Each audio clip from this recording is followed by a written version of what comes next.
of her own will, to work from within the Klein Charities as a kind of inside sentinel. Isabel was not only alive, she had become the quiet conscience that sometimes obstructed outright crime.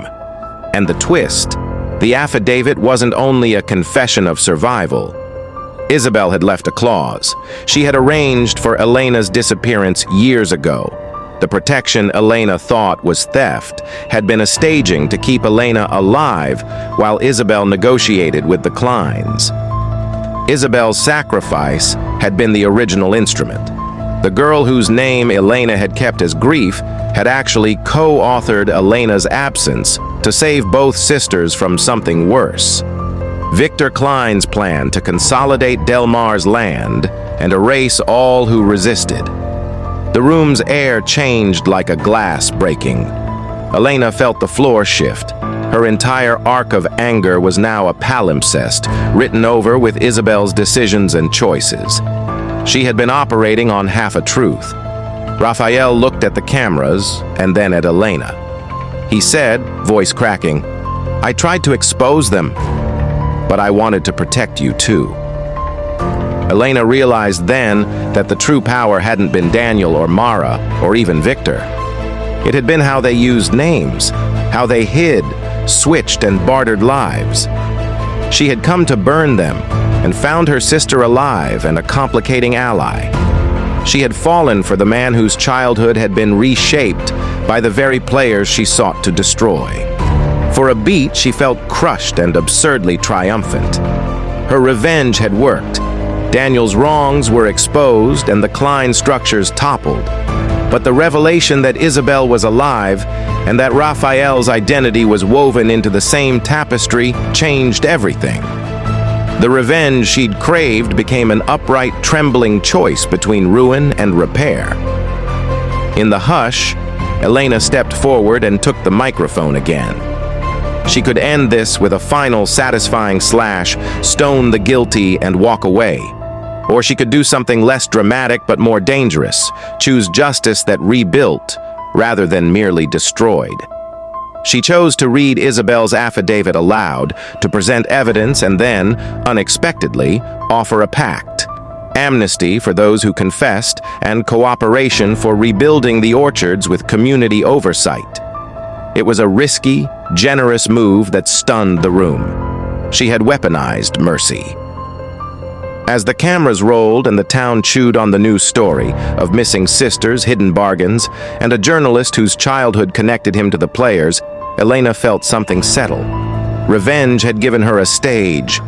Mercy gave her a future. Raphael reached for her hand in public for the first time and did not let go. But the last frame of the live stream blinked with one more file. A small note from Victor, scrawled and bitter. "You wield mercy like a crown. Congratulations, you did what I never could. It ended with coordinates." Elena looked down at the note and smiled without humor. The final twist. Exposing Daniel and Mara had been necessary, but it had also lifted a curtain. Victor had stepped back by choice. He'd publicly lost power, but he had orchestrated the whole reveal to consolidate his next move. A transnational trust that would be harder to break. The man who'd seemed beaten still had hands that could reach across oceans. Elena realized in that instant that her story had not ended. It had turned. She had won a battle and inherited a war. Beside her, Raphael's hand squeezed hers with a new, steadier warmth. Part lover, part comrade, part reminder that family and identity are complicated tools. She met the camera, and not as Evelyn Cade or Elena Valdez, but as a woman forged in orchards and city streets. "We will rebuild," she said softly, and the world recorded her promise. In the crowd, Isabel stepped forward and placed her into Elena's palm an old, dirt-stained wrench. The same wrench they'd used as children to mend orchard fences. It was a small object. It was a covenant. The last image the live stream kept was of three hands closing over that wrench. Elena's, Raphael's, and Isabel's. They were not the vengeance goddess the town had expected. They were messy, compromised, stubbornly human. And so the biggest twist was not a single betrayal revealed, but the way truth rearranged love and revenge. The person Elena loved had been shaped by the same system she wanted to destroy. Her missing sister had been alive and a hidden architect of salvation, and the patriarch, Victor Klein, had engineered his fall to hide his next move. The war would continue, but not as she'd first imagined. This time, she would fight with knowledge and, unexpectedly, with mercy. The final line, whispered to the cameras as they faded. Burn what must be burned, but plant what will live.